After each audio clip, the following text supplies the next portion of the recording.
Merry Christmas, one and all!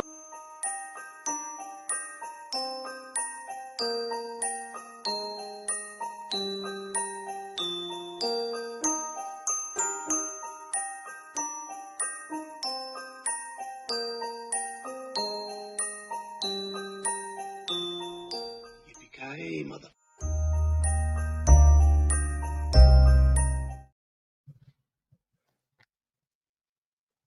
Hey, and welcome to another episode of Rankum.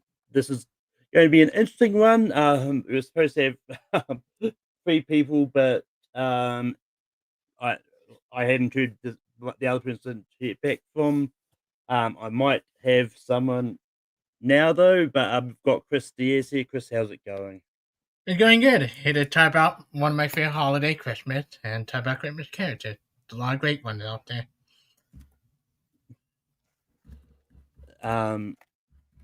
But yeah, how this works. I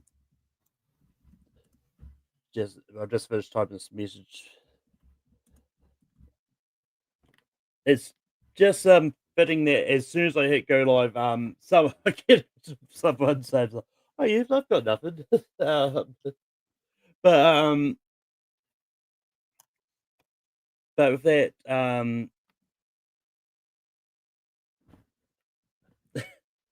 Are we getting someone? well, I've got another one. Said you can link me.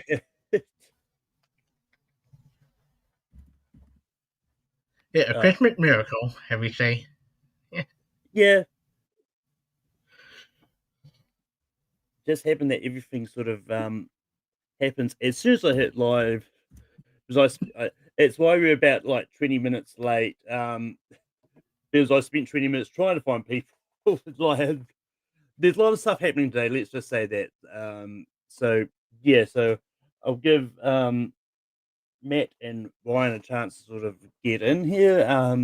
But basically, how Rankin works is we go around and around and have a roundtable discussion. Yeah, and then so we'll vote, not say yes or no to what we want. And basically, the rules I sort of did for this is once I find the group chat.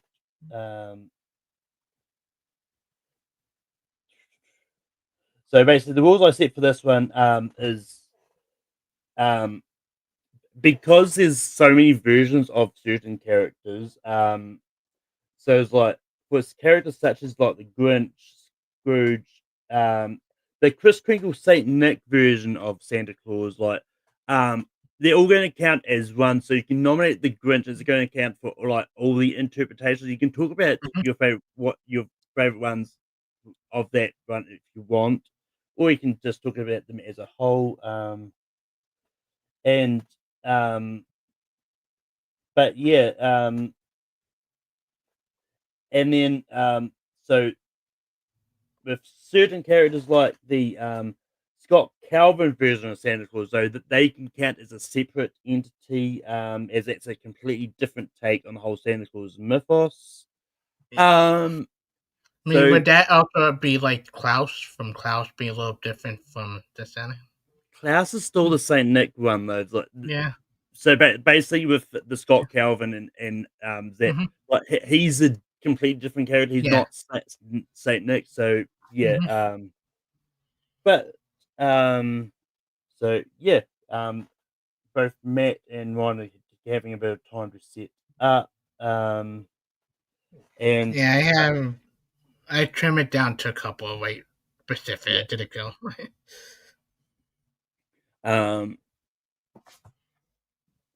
But that I think people are still what I'm almost certain and assuming that's Matt watching live.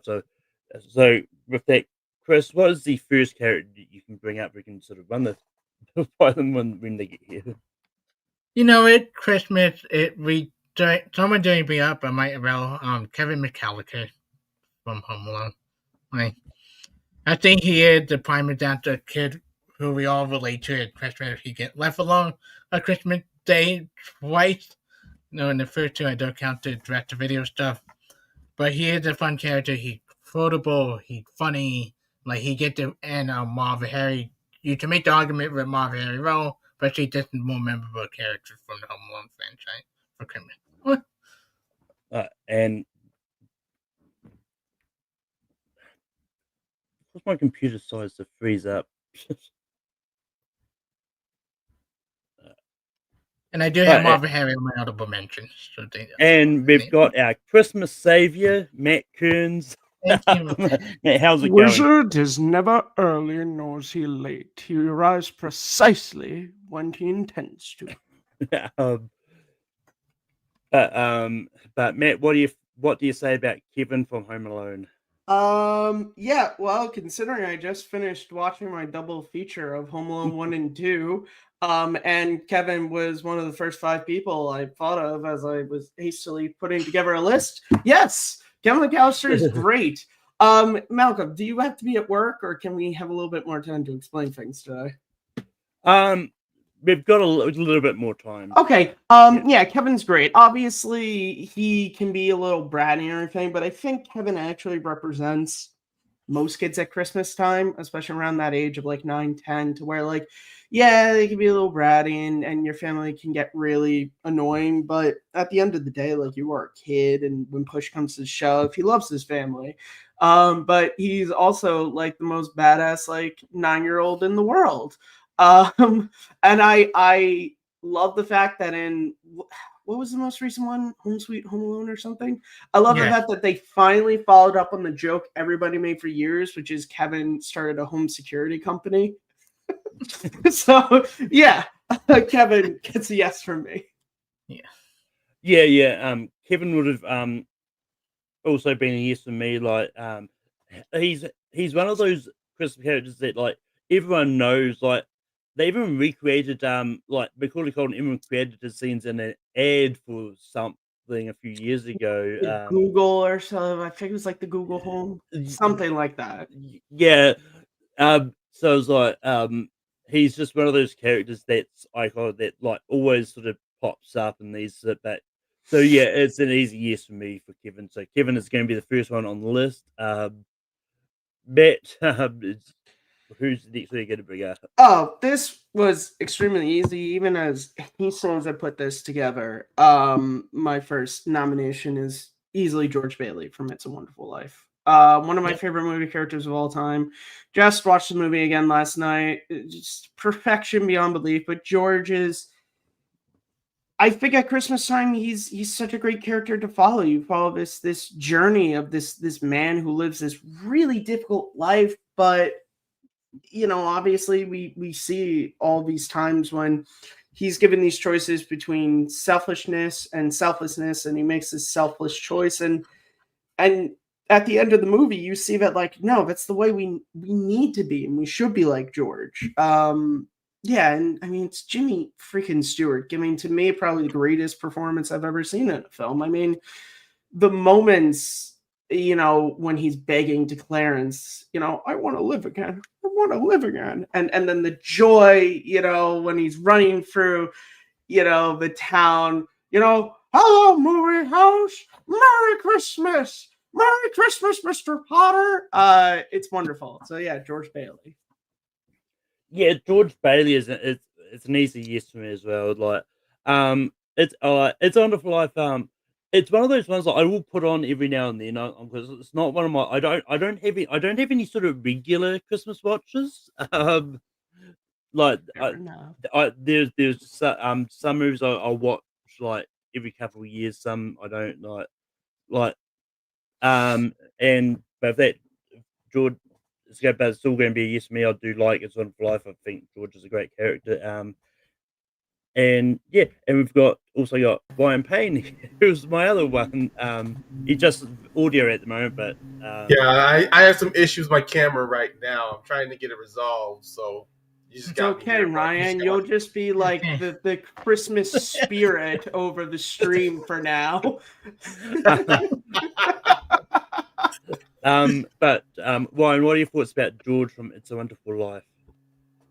Oh, that's actually a good choice. I actually like that choice. If you're asking me whether if I say yes, it goes on the list. Of course, it is a yes because he is the center of the whole film, and it's where you get the moral lessons coming through it. Yeah. And Chris, what do you say about George Bailey from It's a Wonderful Yeah, Life? when I made my list, he was near the top of my list. I love George Bailey. This is my favorite Christmas movie all the time. We watch it every year, and he does great characters. One you root for, you hate him sometimes, you love him at the same time, and that ending is well earned. Like, it made me cry every time we watch the movie. Yeah. That George Bailey is going to make the list. I'll just put the other one that made the list in here just for Ryan's sake. Yeah. One thing I will add about George Bailey is, like, to add on what Chris says, their performance from Jimmy Stewart that makes you love him and hate him is because at times you find him relatable, especially with seeing how, like, he starts off as a kid, he has his own dreams, but then the older he gets, life just throws a wrench in his plans, and then when you get older, you get stuck in your ways thinking this is not where I wanted to be, but not really appreciating everything around you. I mean, I think I remember a critic regarding It's a Wonderful Life that George doesn't have a wonderful life. I'm going like, well, it looks like that from an outside perspective, but if you really look at it, he has a whole community that loves him, a family that loves him. I mean, the whole point of the ending is to show that when George was in this deep financial debt hole, the whole community came together to help him because he's done everything for them, and he honestly asked nothing in return. So it's kind I of mean, like, you literally see the world, what it would be like if he wasn't born. And it's exactly awful. And just as Clarence said, no man is a failure or has friends. But with that, Ryan, what is the first thing you're going to bring up?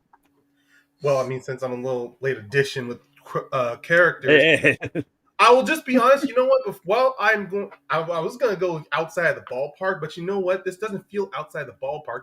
I'm going to go with Ebenezer Scrooge, but the Ebenezer Scrooge portrayed by Michael Caine in Muppet Christmas Carol. Yep. I don't mind the other Ebenezer Scrooge performances. I mean, Jim Carrey was kind of like a third in my mind, but when you come with straightforward performances, nothing personally for me tops Michael Caine in Muppet Christmas Carol. Yeah. So as I said at the top of the show, the Scrooge will discount for every iteration. You can talk about any iteration you want, but but Scrooge will discount as one character. We're not going to have 10 other different Scrooges on this list. I might have a questionable one later on, but I haven't it down because you don't realize he technically Scrooge from the past. The one you think of, what I'm thinking of. I think I know where you're going with that. Yeah. But anyway, but yeah, with Ebenezer Scrooge, once again, A Christmas Carol is a staple of Christmas. As we found out on one of the holiday tournaments that we did on Movie Hero Network, there's been a Christmas Carol adaptation since 1907. Well, because it's public domain, so literally anyone on this panel here, we could make a Christmas Carol movie. No. It became a running joke on that holiday thing where Austin would put up a post of a different Christmas Carol adaptation throughout the show. So there's been it's one of those cases where it is public domain. I didn't realize there's been almost 300 versions of A Christmas Carol, and each one with subtle variations, and they add things and they remove things. It's interesting if you really sit down and you look at all the different things. But this is one of those ones I don't necessarily have a favorite iteration of Scrooge, but I do like A Christmas Carol. I do, and I think it's one of those ones. It's really hard to do a different variation of the Scrooge character, because it's there's a lot of these adaptations have been pretty much exactly how it happens in the book, and there's really. You've got a formula. You don't need to change it. But Chris, what do you say about Ebenezer Scrooge? Yeah, Michael Caine Scrooge was on my list. He is my favorite Scrooge. He is. You want to hate him, but you love it. I like his little dance. I love when Love Is Gone, his song that he sing with Belle. I think one of the most heart-wrenching moment of the Muppet Christmas Carol.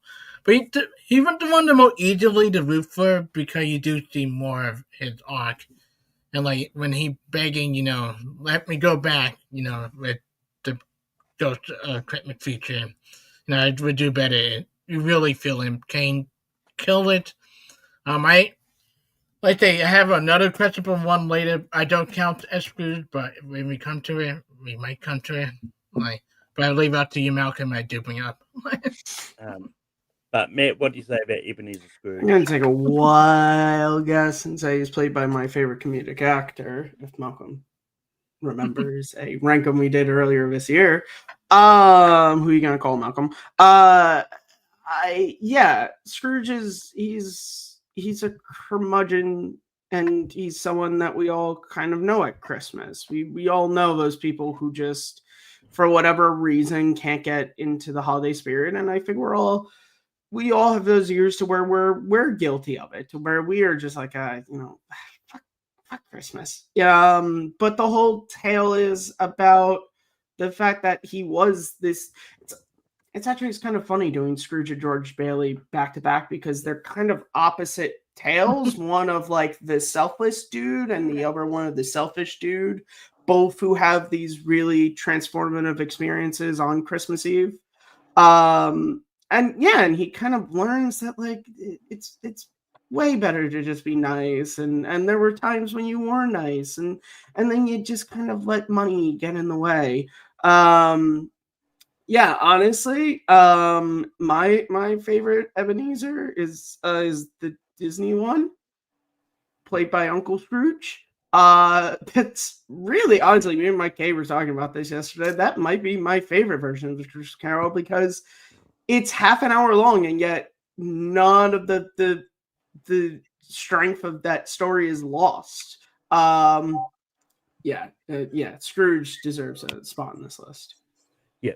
But yeah, I'm not sure if it's the one that you're thinking of, Matt, that Chris is referring to, because I think it's the one that Chris is thinking of is played by an actor who might have another character be mentioned for this list.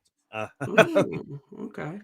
But anyway, well, that only said, I don't know. Does Bill Murray from Scrooge count as Scrooge? Probably not, because he's named something. The Ferrell count as Scrooge. That's the one I'm referring to. I mean, he is kind of like an embodiment of the Scrooge character. I mean, the point is, that's your call, Malcolm. Because if so, I will mention Bill Murray is amazing in that movie. So I will say my second top favorite Scrooge. Yeah, I will say with the Bill Murray one, like he's not called Ebenezer Scrooge. Yeah, he's Scrooge. It's kind of the same logic I'm using for the Santa Claus. Like if it's a Saint Nick version of Santa Claus, then they only count once. But if it's a Scott Calvin, you can also bring that. Okay, so we can bring up Bill Murray later. And what about Will Ferrell and Spirited? Would that count as Scrooge, or would it? There's a more tremendous, like essentially you just know him as the Ghost of Christmas Past. I would say he would count as Ghost of Christmas Past, even though it is revealed on who he was later. But anyway, thank you. Just making sure that's the one I wrote a little okay. Anyway, Ebenezer Scrooge is making this list, and there's Ebenezer Scrooge. It's on to me, and I don't know how this is going to go, but I'm going to go for my favorite character from one of my favorite rom-coms that I watch a lot. I'm bringing up Billy Mack from Love Actually. And look, I love Love Actually. I think it's great. Do you? I didn't know.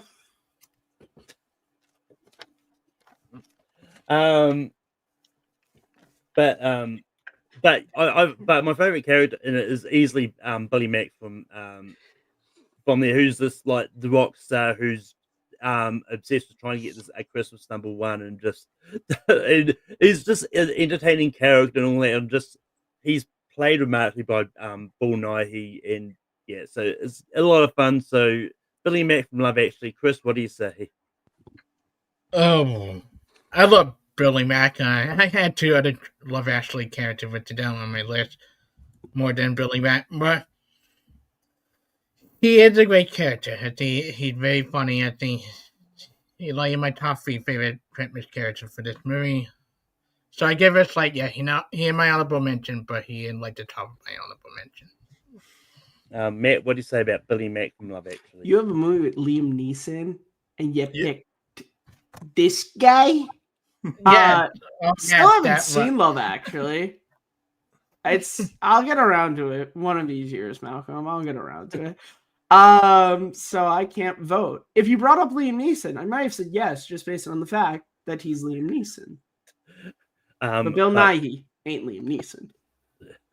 But Ryan, what do you say about Billy Mack from Love Actually? This one's gonna be difficult. I mean, yeah, but like you said, there is an open interpretation for various of characters for this list. But last thing I want is for us to have like 6 different versions of Santa Claus on here. I'm not sure. I mean, look, there is 2 characters from Love Actually I think would fit on here. But if it comes down to the Christmas element that this movie has, then Bill Nighy's character would match that, honestly. He would fit into that mold because he does have a transformative change. He does have a realization, an epiphany he does make in that movie. More compared to so many of the other characters. Maybe just for the sake of it, I'll just say yes. That Billy Mack from Love Actually is going to make the list. Chris, we go back to you for your next nomination.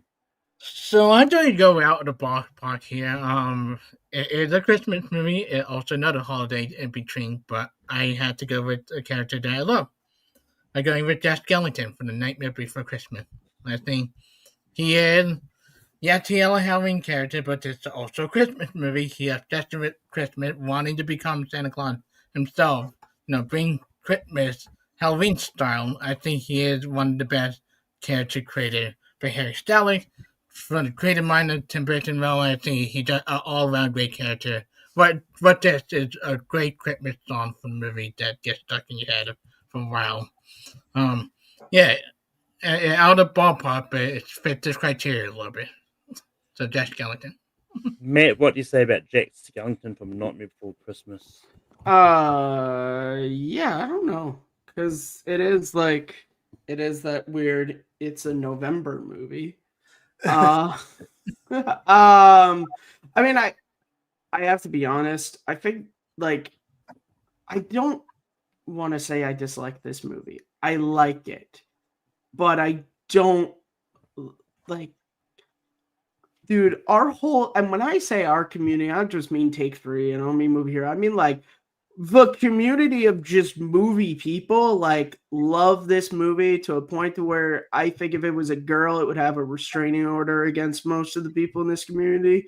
And it's good, but I never thought it was that good. Where am I going with this with Jack Skellington? I don't know, because once again, 20 minutes ago, I offered to be on this panel. So I'm going to give it a slight, just to break up the variation of us all saying yes to everything on this list. Ryan, what do you say about Jack Skellington from Nightmare Before Christmas? It's kind of funny because outside of the communities I follow here, there is a Discord group I follow that would honestly kill me if I said no to Jack Skellington. I mean, look, this movie is fantastic. I mean, even despite the fact that it has Christmas in the title, he is honest, despite the fact that he's clearly just doing Halloween, but for Christmas. When it comes down to it, when you think of if I did a Family Feud of survey of iconic Christmas characters, I kind of would throw his name into that survey. So I am going to say yes for Jack Skellington. We're going to bring up Jack Skellington. Ding. He won't be in the top 3, but he'll be somewhere in there. Damn it, Steve. If it was not of the top 8 or 9 choices, I'd say Jack Skellington would be somewhere within between 5 and 9. Well, it comes down to Malcolm. Yeah, this was one that when I was making my list, I stared at this one for a while. Was like, do I count this as a Christmas character? Well, yes, the movie itself is a movie that people watch at Christmas time. I'm not disputing that, but it's more, do I consider Jack Skellington, the character, as a Christmas character per se? So I'm going to give a slight no. Like, while I do like the movie, I don't think of Christmas characters and immediately think Jack Skellington. I had to really think about whether I was going to consider him myself. But if that, it's Matt. You said no, right? Yeah. Yeah. So unfortunately, Jack Skellington is not going to make this list. So what? It was 2 and 2. Well, Well, technically, because it's 4 people, his vote doesn't count. It's going to come down to the other. So, Yeah. like, whoever nominates, Sorry. they're just nominating. It's been a while, matter. guys. It's been a while since I've been on here. It's been a while. It's all good. You're fine. But with that, Matt, we go back to you. What's the next one you're going to nominate? Well, obviously, I can't believe Malcolm it's taken this long to bring up Martin Riggs from Lethal. No, I'm not doing that. Maybe if we get to a point in this, I will. Wait, you're not bringing up Jesus? Oh, well, Malcolm, I didn't say he was Jesus and Mel Gibson was Jesus. Two separate things. I'm bringing the trilogy. It's kind of like A Christmas Carol on its own. Riggs is facing his past, then his present. Oh, Ryan, just go back and watch our original episode. Don't worry, I make all the biblical connections one possibly could for Lethal Weapon. No, I'll bring up Scott Calvin. Normally I sleep naked, but naked. More Mrs. Harris. Yeah, Scott Calvin. He's great. He may be my favorite Santa Claus because, like, you have that first movie to where obviously there's the denial of this happening to him, but then he embraces it and he becomes this really great dad and this great Santa. And then Santa Claus 2, like, you know, all that the Council of Magical Creatures all talk about that, like, kids are like 80% happier ever since you took over. And he's just a great, fun character. I think Tim Allen plays him really well. There's a bit of Tim Taylor to him, of course, but obviously, like, at the time he was playing on TV, so it's not the oddest thing that they would pull some of that stuff in, but he's wonderful. He has a great warmth to him, a nice sarcastic wit to him. I love some of those real little moments of comedy he gets to play with, like Bernard, hey, Barnaby, oh, I can't think of the number 2 elf in Santa Claus 2. Lewis, the one played by Spencer Breslin. Yeah, I can't remember, but when he's talking to his niece and she's like, Curtis. He's like, Curtis. He's my business partner from Buffalo. Or when she's like, are you Santa Claus? He's like, what makes you think that? Because you have a reindeer. Lots of people have a reindeer. Name 5. You see, they all live in Finland. You can't pronounce their names. So yeah, as a Santa that is not Saint Nick, I think Scott Calvin deserves a spot on this list. And in the morning, I'm getting a CAT scan. Oh yes. But Ryan, what do you say about Scott Calvin from Santa Claus? There was a Kris Kringle character I want to nominate on this list, but I'm not going to do it out of saying no to this person. I'll be honest, the first one was a classic I loved watching as a kid. I grew out of those films. The second and third one came along. Second's still fun, but as far as the message and the story of why the first one still works, it is fantastic. So it's more of like, I can't say no to Scott Calvin. Yeah, he starts off as the more career-driven parent, and then later on, in the film, he starts to come to realize that spending time with your child is very important. He learns about a little. He takes more of a personal sacrifice, but he gets the message towards the end. So I will say yes to Scott Calvin. I'm a defender of the Santa Claus movies. I've enjoyed them all. Like, I even think the TV series that they did is great. I don't think I've only seen like the first 2 episodes of season 1. Never gone around to finishing the whole thing. Yeah. I hope we're getting a season 3. I don't think it's been officially cancelled. Well, considering he's doing a show on ABC with Kat Dennings, I'm not sure if he's gonna have time. Both but as what I mean is like I don't think it's been officially cancelled, so they could still do a third season maybe later. Yeah. They can find time in the schedule. Yeah. So and I think Scott Calvin is great. Like I think he's just a great character all around. Like so it's an easy yes for me. Chris, what do you say about Scott Calvin for Santa Claus? And we said like South Calvin, we count at their own team. We don't count Chris Kringle and Scott in the same category. So we did bring up Santa Claus. He technically doesn't come until the end, honestly. Yeah. So. Yeah. That would have been easy, yes. And much as I don't like number 3, I do love the other 2, and I do like the TV show. And I think his journey in 1 and 2, even the TV show, becoming Santa Claus, funny, his wife, and then his considered retirement from TV show, I think really great art, and he bring out humor. I like the little iteration of it, like the robust Santa Claus he does in the second one. It would have been easy, yes, for me. But that Scott Calvin is going to make the list, and we go over to Ryan. Okay. Out of the list I'm going through right now, I think honestly this one feels to me like I cannot ignore this, especially. I mean, I'm not going to throw this in as kind of like we get up to 10 people, then I'm going to do a Hail Mary. I'm going to throw my pick out right now. I'm going with this character because other than this character had about 5-6 different holiday specials, but its Christmas one still comes around. And of course, as a kid, when you hear that little I can't do the Bellany right. My pick is Charlie Brown, mainly for the Charlie Brown Christmas holiday special that I still own. I love it. And it's one of those Christmas specials. It's like 30, 40 minutes, but it still has a strong message of Charlie Brown. His whole friends are only looking at the superficial stuff of Christmas, and he's the only one who understands the value of Christmas. Like the best example is he goes to get a Christmas tree. The more superficial and the more artificial ones are taken, but he gets a Christmas tree that's kind of on its last hinges. The fact that that every time he carries it, pine needles are falling off. I don't know about I'm not sure if it's symbolic or anything, but I like the fact that no matter the fact that this tree's nearly dying, he still has enough love to hold on to it. And I like how his friends come around.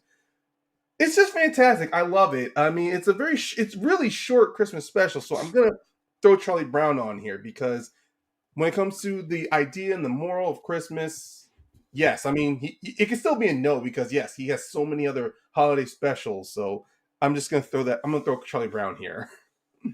Yeah, I like Charlie Brown. Like I've always been a fan of the Peanuts comics and that. I think he's a good character. I have never seen a single Charlie Brown holiday special.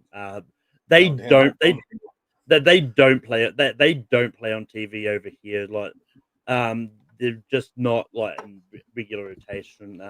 They're probably on Apple TV Plus, but I don't have that either. You know, your country knows that there are other things besides the Lord of the Rings films, right? There are other things. I mean, judging from what's playing over Christmas time, over Christmas week this year, it's Harry Potter. So, oh, good. They went to the other magic people. But yeah. Well, I mean, it's one of those ones like I don't really watch TV a lot on Christmas Day anyway. It's just like I just know I've never seen it like on TV. I've seen clips in that, but none. But so I'm gonna say no, just that reason. But Chris, what do you say about Charlie Brown from Charlie Brown's Christmas? So I wasn't sure if we were allowed in Christmas special characters on the list. I mean, I never said you couldn't. Yeah. But I love Charlie Brown. And I said many times before, I'm a huge Peanuts fan. I love the character, love the Christmas stuff. I watch every year. We had to put Charlie Brown. Like, this is when we see a Christmas special, Charlie Brown and his Christmas special do come up, and he is the ritzy-watchy kid that you root for, and the ending put a smile in my heart when they all come together to put the ornament on the tree. And technically, there is Christmas stuff in the movie, so yes for me. Matt, what do you say about Charlie Brown from a Charlie Brown's Christmas? Yeah, so I was thinking about this, and I was thinking about another person from another Christmas movie. I can't say yes because the Charlie Brown and this other person, they're not Christmas characters. Like, they have Christmas stories, but they're not Christmas characters. Like, if we were doing a holiday list, I can't bring up Luke Skywalker because he was in the holiday special. We do Like, not mention that. I can't do that. Like, was he in a Life Day special? Yes, he was. Would you say Luke Skywalker is a holiday character? No. So yeah, sorry, Charlie. I love you. I love that cartoon. It's been one of the staples of the Christmas season for me since I was a kid. I still have our original VHS tape of it, although I watched the DVD. And I know that VHS tape is old because it still has that weird phone dial at the beginning of it. But I'm gonna say no because he's not a Christmas character. Because if we could put him on a Christmas list, a Thanksgiving list, and a Halloween list, I'm not quite sure he counts at Christmas. I think there's a character for the Halloween list in the Peanuts universe. They ain't Charlie Brown. So I'm going to bring up Han Solo from the Star Wars Holidays special. No, just, yeah, but it's not a Christmas special. It's a Life Day special, which this video is not for. So, well, how many other Life Day specials are there? There's Nostalgia Critic did the Hanukkah special. There's a lot. There's a Lego Disney Star Wars kind of thing. Oh yeah, that's right. They did the Lego holiday special. That's right. Yeah, they did the Lego holiday special. On Life Day. It opens on Life Day. So yeah. Mickey Mouse Once Upon a Christmas, Mickey Mouse Christmas Carol. Like, as Walt Flanagan from Comic Book Men once pointed out to Kevin Smith, Life Day, it's not just for Catholics. Funny enough, I'm Kevin Smith was like, what do we celebrate? Life. Funny enough, I'm pretty sure that Lego Star Wars Christmas special was holiday. Kind of like as well, it's basically a Christmas Carol as well, because I think they go back in time. Yeah, that's one when Ray goes back in time and screws. Wait, now I haven't watched Rebuild the Galaxy. What is it with Lego specials wanting to screw with the Star Wars timeline? I don't Rebuild the Galaxy. You got the holiday special.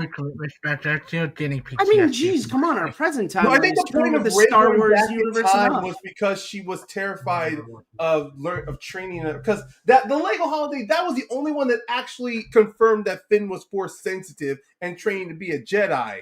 And so the whole thing of Rey going back in time was, can I be a good master or a good teacher? Which I'm like, yeah, great point. I can't believe it took a Lego special for us to do what J.J. Abrams couldn't do in a fucking movie. But, that's just my opinion. We apologize for this Star Wars discussion taking over the Christmas discussion. Life Day is about positivity. It should not be falling to the dark side in this one. So yeah, that's on me. Yeah. Good, Ryan. I can feel your tensions growing. Yes, good. You guys would never see that feature clip. Nope. But anyway, my actual nomination is from a Christmas special, but the version I'm going to primarily talk about is don't do it. It is also play as an actor that also played Scrooge. But I really like Jim Carrey's version of the Grinch. And not where I thought you were going, sir.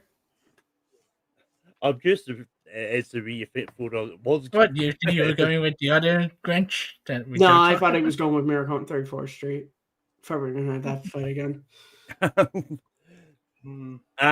But anyway, I think the Grinch is one of those characters which, once again, a version of the Grinch always plays around Christmas time on TV. Like it's one of those ones it seems like there's look at it, that was which version am I going to play today? It's I've always enjoyed the Jim Carrey version of the Grinch, and it's just one of those ones that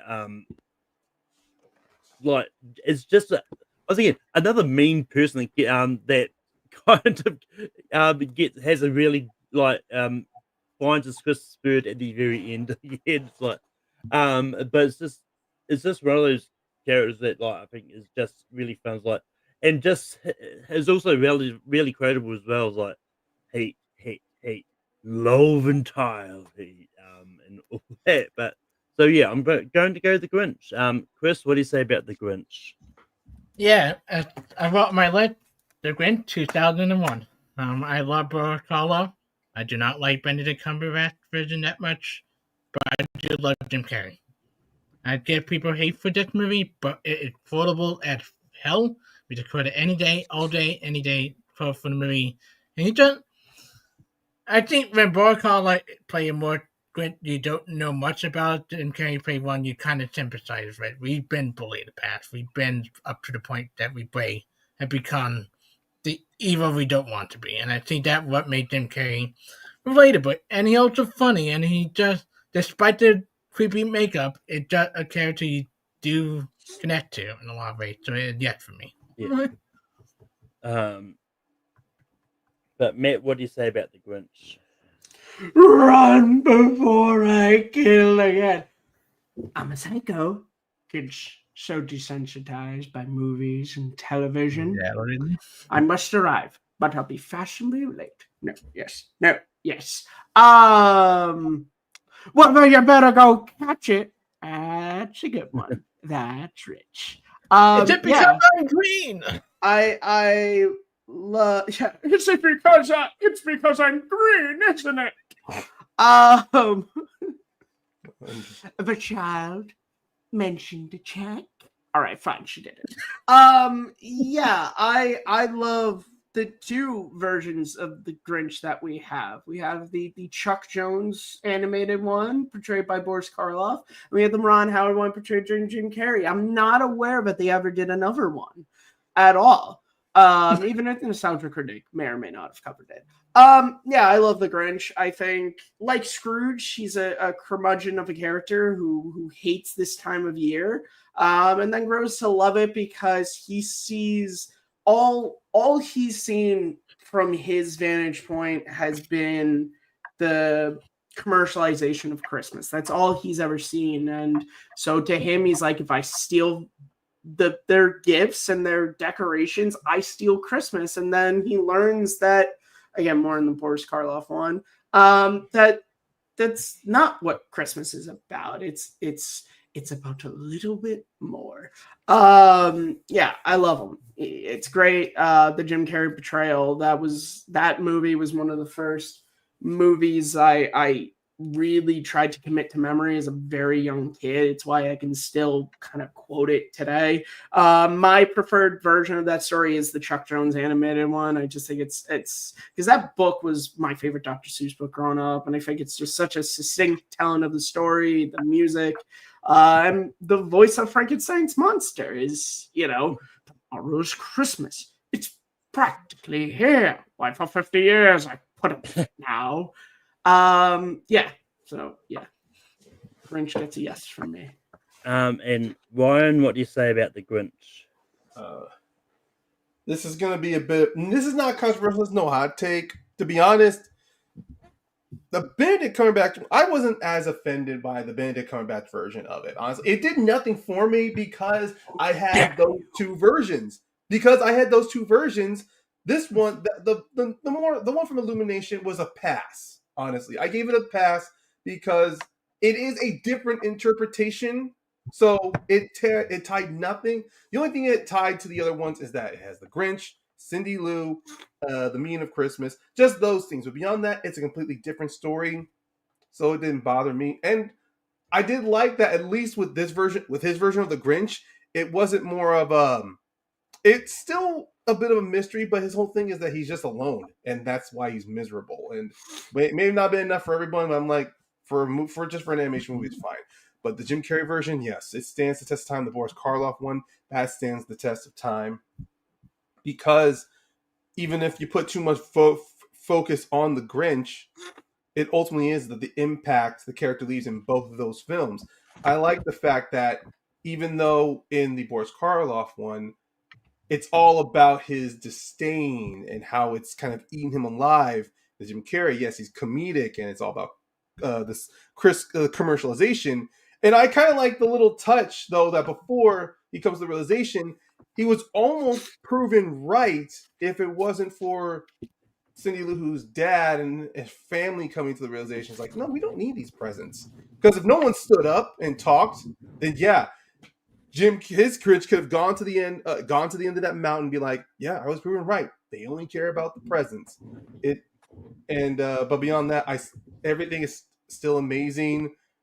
And even then, some of the weird crap that was done, the Ron Howard one, it's kind of even more funny. The fact that he lifts a tree is like the horror, the humanity, the muscles. Christine Baranski, being older now, I love her performance even more in that film. So these films are like you watch them as a kid, then you get older. There's those little tiny nuggets, which looks really stupid when you're developing your movie palette, but now it's kind of like, it got me to laugh. It got me to laugh. So this is Sorry, Martha, but the G-Train has left the station. What? Oops. Hello, Martha. Hello, Martha. That's what it's all about. I want a pony so I can ride it for 2 days, get bored, and sell it to make glue. Are you two still living? Chair. You didn't mention anything about chair.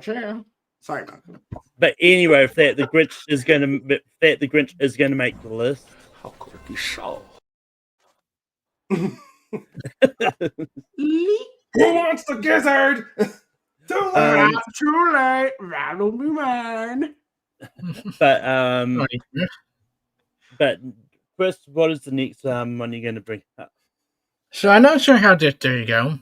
I do shoot my shot. I do go with one of my favorite Christmas characters for recent Christmas, maybe last couple of years.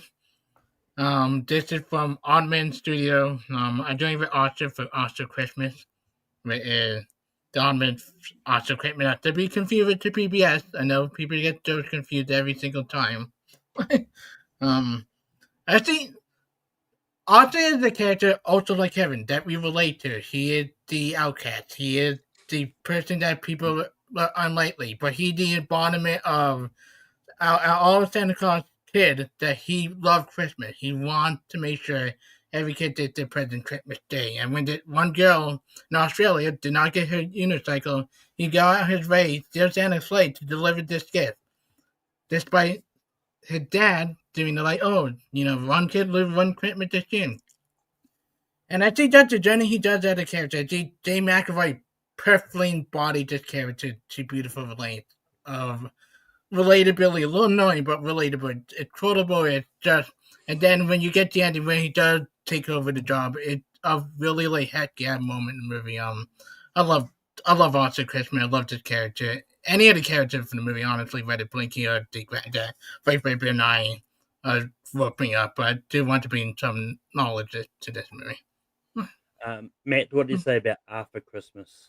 Yeah, I've seen this movie only once, so unfortunately it's and I saw it a couple of years ago, so it's not fresh in my head. I remember thinking it was cute enough, but I definitely didn't have this burning passion for it. So unfortunately, just based on just my lack of real recollection of this film, I'm gonna have to say no. Ryan, what do you say about After Christmas? I may have to abstain because I really have not seen this movie. So I really can't put my opinion on it. I haven't seen it, so I have to abstain. Yeah, I like After Christmas. I think he's a good character in that, but he's like he kind of came to my mind late when I was making my list and ended up sort of really low down my personal list. So I'm also going to sadly say no. But Matt, what is the next one you're going to bring up? What's your favorite color, Malcolm? Come on. Buddy the Elf. I'm a human, but I was raised by elves. Who doesn't love Buddy? Will Ferrell, of course, the story of the man raised by elves who learns that he's human and he travels through the Lincoln Tunnel to find his dad. I love this character. I love how he brings a joy to people by just being who he is. Like, you look at his dad, played by James Caan, and Joby, and you see where they are at the start of the movie and where they are at the end, and their changes are entirely because of Buddy just being who he is, just being this joyous and fun person who just carries that magic of Christmas with him everywhere he goes. He's just a sweet, wonderful character, and that's why it's so hard when he has that really upsetting moment when Walter screams at him that he doesn't care that he's his son, get out of his life, and he goes on the bridge. He's just like, I don't belong anywhere. You really feel bad for him, but then it gets better and it gets happy, and he's able to bring Christmas spirit back to the world. And so, yeah, Buddy. Ryan, what do you say about Buddy the Elf? Well, to respond to that question, who hates Buddy the Elf? I'm one of them. I don't like the audacity, the omnipotent God. My issue You is get that on the throne of everything lies. you said about Buddy is 100% on paper. I agree with. My issue is just the execution that Will Ferrell gives the character. I don't like Will Ferrell's performance. The first couple times I've watched the movie, I actually did love it. But then, of course, when you do that whole thing of watching it yearly for Christmas, it really gets to that point to where he kind of falls on the side of toxic positivity, to where he doesn't sound. I mean, yes, raised by elves, so I understand he has this wonderful, positive feeling of joy. But in the film where he finds out he's human and he has this bit of a shock, I don't see. I don't know. Like, I'm missing some complexity of his character, I'm guessing. I mean, that chunk when he gets to New York, and I know I'm not going to pick this film. I'm not picking this film apart. I'm not going to pick the film apart. I think Buddy, he honestly, as far as iconic Christmas characters, he does fit into that list. It's just, for me, unfortunately, it's Will Ferrell's performance that really starts taking it back on me. I think it's because I've watched it so many times, it just starts to like grind against my brain. But I'm sorry, I'm gonna have to say no. I'm pretty sure other people would say yes, but I'm just one of those people who are just gonna say no for right now. So yeah, I hate the movie Elf. I've never liked it. But yeah, I probably enjoyed it once when I was a kid, back when it first came out. But then the more times I watched it, the more the character Buddy the Elf just gets irritating, and just like, why do I keep torturing myself by watching it all the time? But so yeah, I'm also going to say no to Buddy the Elf. Chris, what would you have said about Buddy the Elf? I would have said yes. I love Buddy Elf. I love Elf. I think he's just quotable. When you think of quotable Christmas character, Buddy did come to mind, and he does likability. He did annoying kids that you friend with, but he just like him either way. Just Yeah, I would've remember, said his yes. dad is Sonny Corleone. But we saw what happened to Sonny. We know what happens to Sonny. Yeah, and Yeah, Sonny beat it doing the head with a trash can. No, it's fine. I respect you guys. Well, Ryan, I respect you. Malcolm, we'll talk later. And his adopted dad is Bob Newhart. What do you... Yeah, Here's the thing. you are. If Will had just turned down his performance, if he had just turned it down a little bit, Isn't it sad to think, though, that unfortunately, both of his dads have passed away? oh, Newhart yeah. and James Caan, man, what great actors. Yeah. Yeah. So good. But anyway, Ryan, what is the next one you're going to bring up?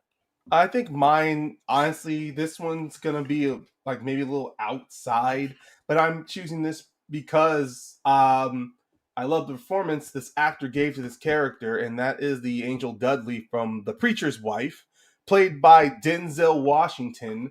This is one of those rare moments where I think around the 90s and 2000s where I'm seeing Denzel play a joyous character, and outside where he's playing a lot of dramatic roles, and it really hits very well with me. I mean, The Preacher's Wife is pretty much just a remake of The Bishop's Wife, But I love. I mean, it's Denzel Washington. It's got Whitney Houston, Gregory Hines. Like, as far as I'm concerned, like a great film with a great all black cast. Denzel Washington is so magnetic in his performance of Dudley, who is an angel sent down to earth to help a preacher find his faith again. And despite what the trailers had tried to say that he falls in love with the wife, it's more of a difference. More, he's helping everyone in the preacher's life find joy, find a sense of renewed faith in themselves. And Denzel carries it to where you don't see him be too smiling happy. There are moments where his character is challenged and tested on how can he help save this preacher and help him realize is that he shouldn't lose the thing that brought him so much joy.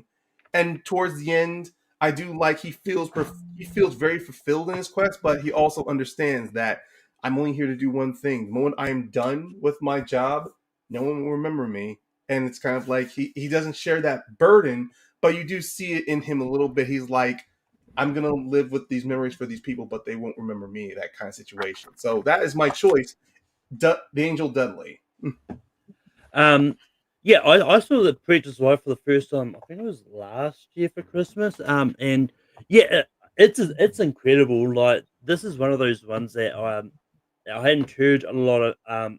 Like, I put this in the case of it's an underrated Christmas movie that no one really talks about, and it's just really good.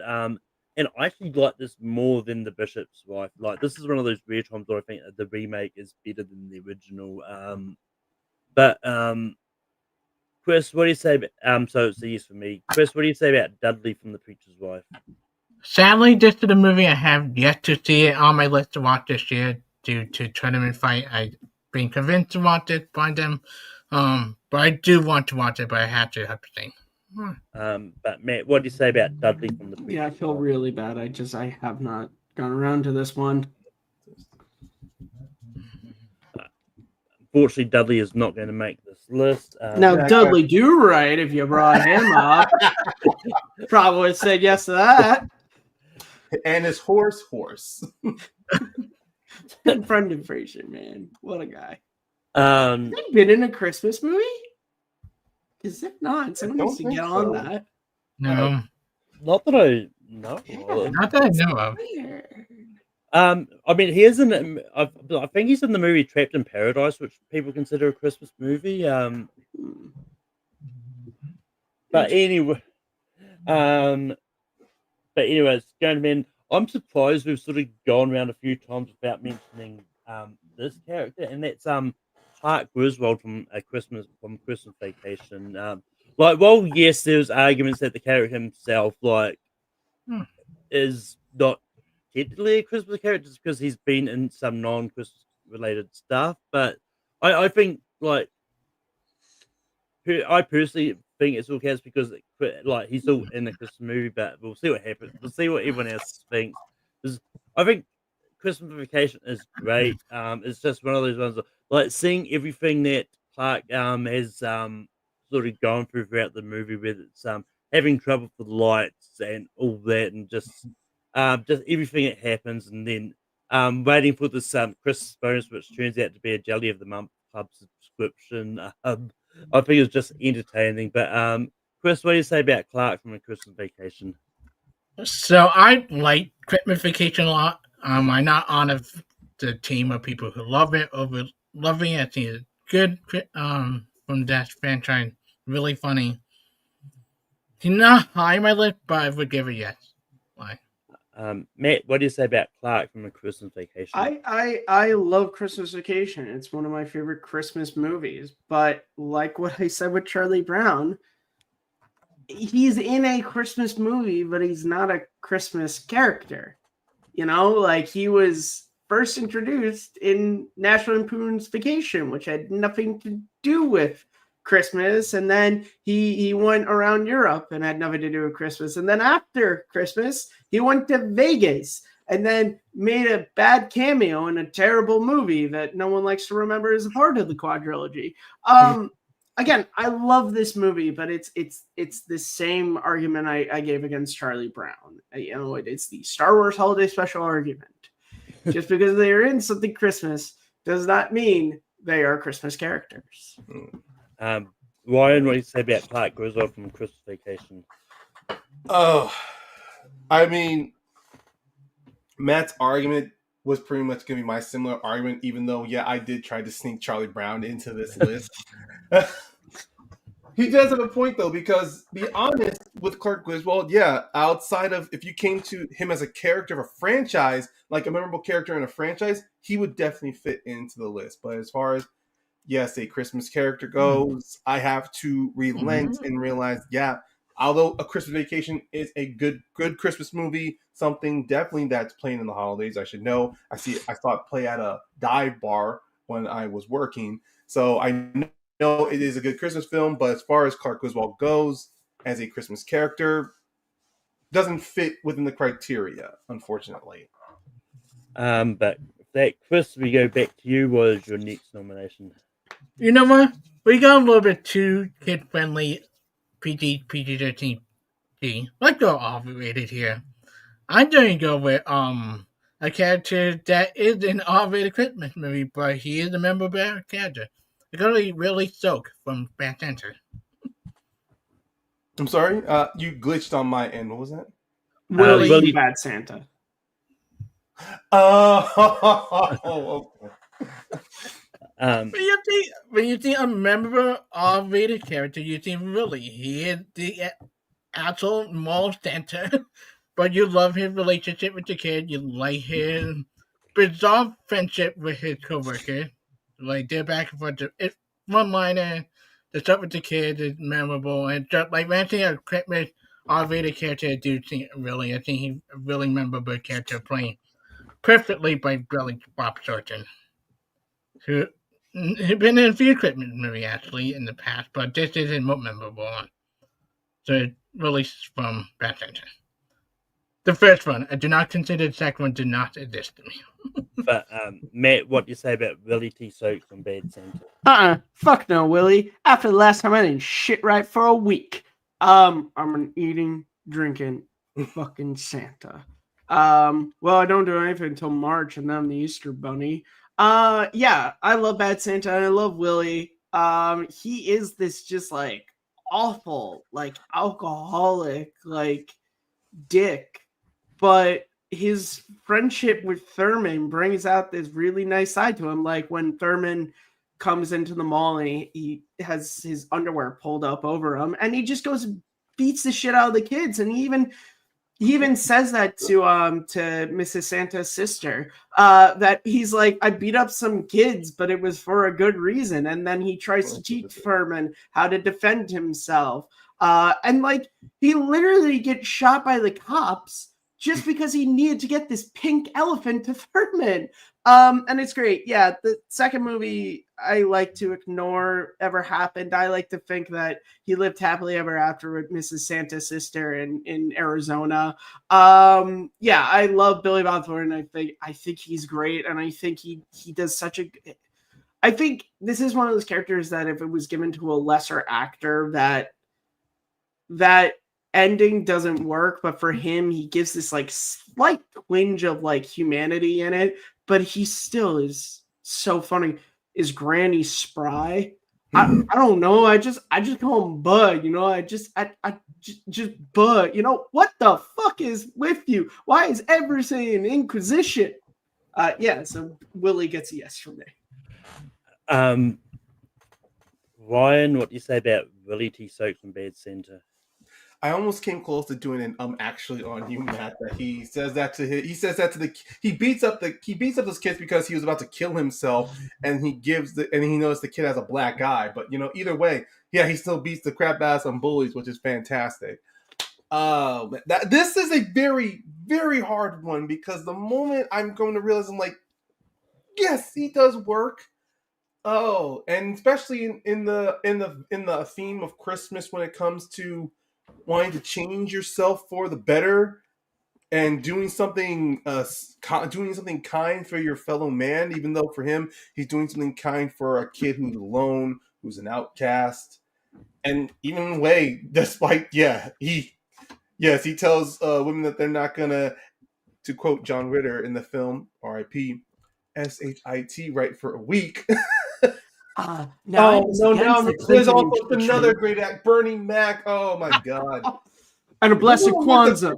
If this was Christmas movies, this would be on the. I would immediately want to say yes to this. But Christmas characters, Billy Bob Thornton still does a great job. So you know what? I will give this a yes, just for variety. Can we just get Bernie Mac and John Ritter on this list as well? No, I was against the Clinton impeachment. What a man does with his penis, Oval Office or anywhere, is his own business. Pull your damn pants up. But yeah, I don't like Bad Santa. It would have been a no for me. What a shock! What? It's one of those ones. Like once again, nah, you're fine. I also don't really like. Sometimes in bad movies there can be characters you like. I just don't like Millie T. Stokes at all. Like I just don't think he's a great character. But he's going to make the list. Yeah, I forgot. Last rank, you said you didn't like Bad Santa. About that. Sorry, Malcolm. We'll try to commit your opinions on movies more to my memory. I'm pretty sure on that same server I said I didn't like Elf too. So, but I'm pretty sure the comments when this list is. I don't think Elf came up on all Christmas movies, Malcolm. Yeah, whatever. That's why I forgot Bad Santa came out on the old. Yeah. Anyway, I'm running up. Can't remember at it's my turn because Chris on it, right? Yeah. All right. So I'll be that guy. We have a lot of men on this list, so I'm going to try for a lady, and the lady I'm going with is Susan Walker from the original Miracle on 34th Street. I think Susan is a really great character this time of year. You know, she's this character who is, very business first. She has things that are alluded to in her past that sort of led to not wanting to live in a world of fantasy, and she passes that on to her daughter. And what's great is throughout the movie she changes. Her relationship with Fred and with Chris brings out this wonderful side of just like, believing in something that we can't explain is great. There's that moment she has with Susie to where Susie is kind of given up on things, and she's like, no, we can't just give up on this, you have to believe in these things. And I think it's a great change. And I think, Maureen O'Hara plays it wonderfully. She's so good at both sides of it. And you feel that change. That relationship with Fred is so lovely. So Susan Walker. Ryan, what you say about Susan Walker on Miracle on 34th Street? That is a good choice because because we do have a dad on this list, so it makes sense we do need to get a mom on here. But at the same time, but also as Kearns was describing her character, it does make a lot of sense. Especially in the context of the film, you see that there are some parents. She represents the kind of parents out there that, even though they want to give a great Christmas to their kid, at the same time they're also being very realistic. But also when they're too grounded, they kind of get stuck in their own head, to where they just need to realize, like, it's okay to have your child believe, or, oh, sure, the Kris Kringle may not be the actual Santa Claus, but having your child have a little bit of imagination, having their child to believe is something that's healthy for them to work through and to have a part of themselves. And the way she comes towards the end, which is why I love that ending with, it's kind of ambiguous, like even when that little, was a key that was left at the end, or a note? No, it's the cane. The cane's the cane. Yes, the cane. Yes, I was trying to remember. Yeah, that little cane at the ending, to where you see. Maybe I did my job a little too well. Yeah, but even then, I love that exchange she has with the lawyer at the end. Like, even they start to doubt a little bit. Like, they were so sure in their ways that at the end, when they start to doubt, opens the door to where you can see that little twinge, kind of like to roll back into the Santa Claus of Scott Calvin, when the mom and Neil start to believe, it sheds away that bitterness of adulthood that kind of wears you down, and it had that little imagination, that belief you had as a kid, lift you back up. So I'm going to say yes. Yeah, those that know me know that I prefer the remake to Miracle on 34th Street. I mean, not that I'm saying the original is bad or anything, but I just think the remake is good. But the character Susan Walker appears in both anyway. So, True. and Elizabeth Perkins plays her in the remake, right? Yes. yeah, And the Maureen, oh my god, Maureen O'Hara. Yeah, and she's also in the remake, right? As well, they did bring her in the Is she? remake. I'm not sure. I don't know, Malcolm. You're the expert. I've only seen it once. I You Google it. know. That's why we have you here. That's why we got you. I mean, she doesn't play the same character, obviously, but yeah. Does I believe she does play a character in the film in the remake. If I'm wrong, I'm wrong. You know. Yeah, I mean, I don't see her in, I don't see her at all. Yeah, on the, unless it was a quick cameo. But anyway, regardless of that, like I think the character still works in the remake and the original. I think the character still works, and I think it's still a great character. So it's still a yes for me. Chris, what do you say about Susan Walker from Miracle on 34th Street? So I had two characters for Miracle on 34th Street. We probably won't bring up the other one, but this would have been easy yet for me. This is my second character. I think she's a great character in both versions. I like the remake just quite a bit, and I think it's a good choice. So good job, man. Susan Walker is going to make the list. We've got 4 spots left. Ryan, we go to you for your next nomination. Oh wait, she passed away probably before the remake, so yeah, it wouldn't have counted. Never mind. Okay, well for mine, I'm also leaning a little bit into the R-rated territory, and I'll be honest, after what Matt's suggestion is, if this character doesn't get on, I'm gonna swing it back to my original choice. But I'm gonna go since there's a kid that kicked off this list, I'm gonna pick a kid for this one. My pick is Trudy from the from the David Harbour action-packed R-rated movie Violent Night, where she's that little girl whose family is held hostage during Christmas, who wow. I figured I could see Chris's face, but let me continue from here. In this film, she is that one kid who's excited for Christmas, but also she's a little I won't say she's a little weird because she did watch Home Alone, and we do see in this film realistically how that movie would play out. Home Alone, when you put traps around. But outside of those outrageous moments, she is the beating heart of that movie. Her parents are separated. She wants to please her grandma, but her grandma's kind of a walking shroud of a woman. And then when the whole family's being held hostage, she's in constant communication with the Santa Claus, who's kind of losing his little Christmas joy. And through talking with her, he discovers his joy to be Santa Claus once again. And I will say that, yeah, towards the end of the film, yes, David Harbour is fantastic, but I do love the performance of that actress who plays the girl. And those two going back and forth, where she is scared but holding on to that little hope with Santa Claus wanting to come and save her, she is fantastic. And yes, her doing real actual Home Alone on 2 trained mercenaries cracked me the fuck up. So I'm gonna go with her.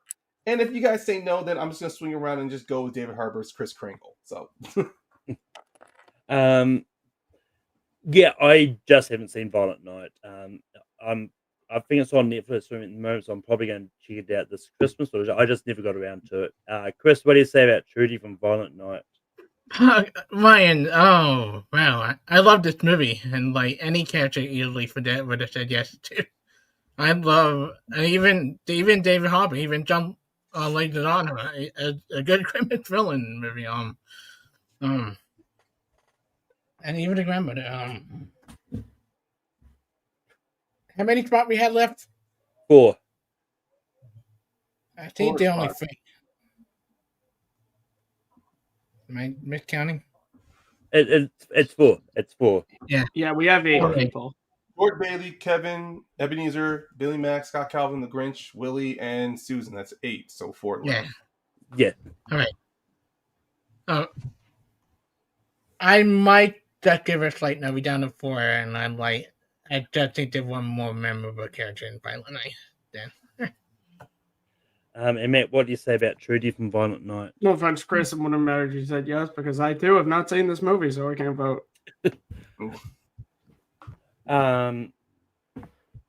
But that Sally Ryan, I think either way, if we had mentioned the other one, would have probably gotten no too. Well, the fact that Matt and Malcolm didn't see them, it wouldn't have mattered. Yeah. They didn't see the film, so it wouldn't have So mattered. I wouldn't bring up anyone else from Violent Night. Also, Mrs. Griswold is the grandmother in this, and she's really funny. Beverly D'Angelo? yeah. Yeah. The She's very mom from funny in the Christmas movie. Vacation. Yeah. She, You She's very mean funny. the mom from the Vacation series? Yeah. hey, this is a Christmas movie, so I'm going to be talking just. I'm still going to Christmas No, I Vacation. just more just a joke back at the Clark Griswold thing. But anyway, I'm going to go for another franchise. See how this goes. Luke Skywalker. It is an action franchise.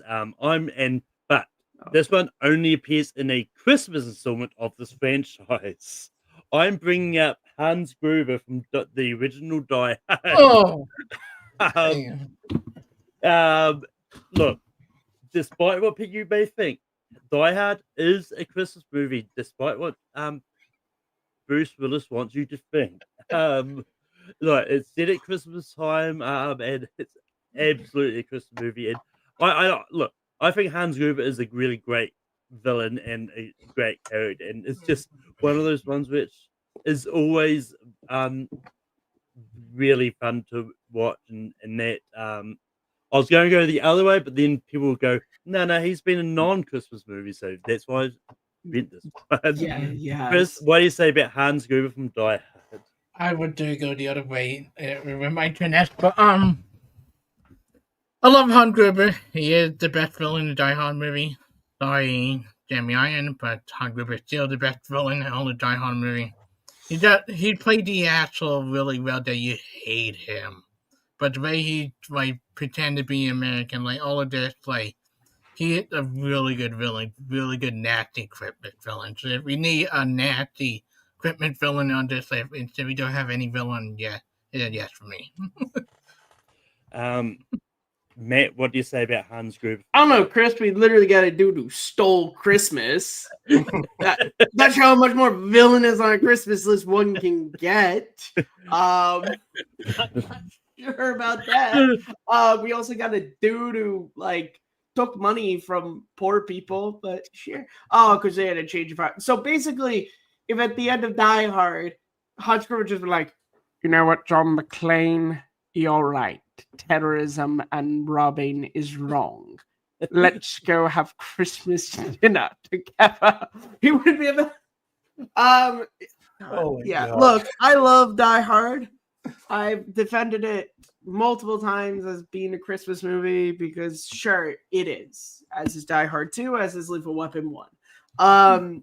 But I don't want Hans Gruber to take a spot from some other Christmas characters that we haven't brought up yet. I love Alan Rickman dearly.